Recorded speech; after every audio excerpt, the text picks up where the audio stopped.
ISO or ISO is simply the measurement of how sensitive your light reading sensor in your camera is.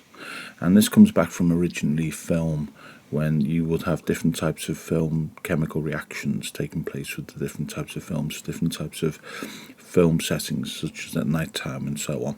But when your modern camera, of course, is just another setting. So the higher ISO setting you have, the more grain or more noise you'll get within the actual image itself. So you have to be careful. You know, you're losing for higher ISO, which makes it more sensitive to light in very low light settings. It's very difficult not to sort of start to deteriorate the quality of the actual picture itself with a little bit of noise within the actual picture. Best thing to do is leave your camera on automatic ISO setting, and your camera will always find the most appropriate setting for whichever scene you're taking, and to prioritize either the shutter speed or maybe the aperture. You can, however, prioritize ISO over the other parts by putting your camera into P mode or programmable mode, which programs it so that the ISO takes priority and the others are worked out accordingly, just like when you're using aperture priority mode. So little tips for you. So to monitor, even when you're using the other aperture and the shutter priority modes, monitor your ISO just to check that your ISO is in what you expect, so therefore you can make sure you're not going to get too much grain within your image. And make sure that your image is clear at all times. So always try and make sure that your ISO is not interfering with what your image quality should be. But normally cameras do a very good job, and this is normally one of the settings you don't very often have to change or play around with too much. Now, when we're accessing those two modes, you might think to yourself, well, with this, for example, with shutter priority, why wouldn't we just make the shutter as fast as we can get it, and then we'll really freeze that motion sort of to the millisecond?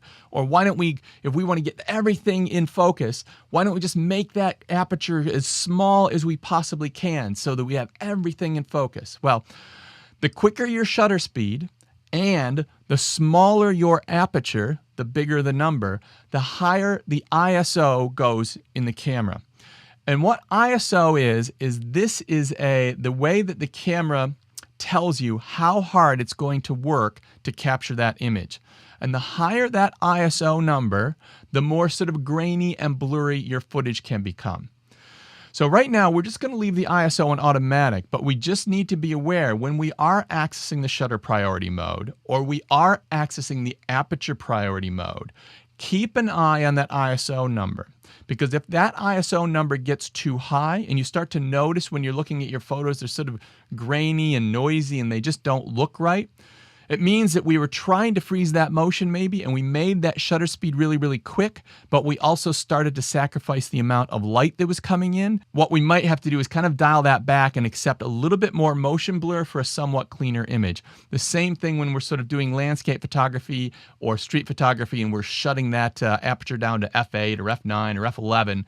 If we're starting to get some sort of grainy and sort of yucky and unclear footage, we might have to open that up a little bit more, go to something like f5.6 or even f4, just to let a bit more light in. We're not worrying about setting that ISO right now. We're sort of happy to leave it on automatic, but we just need to know what that ISO is doing in the context of our aperture and shutter priority modes.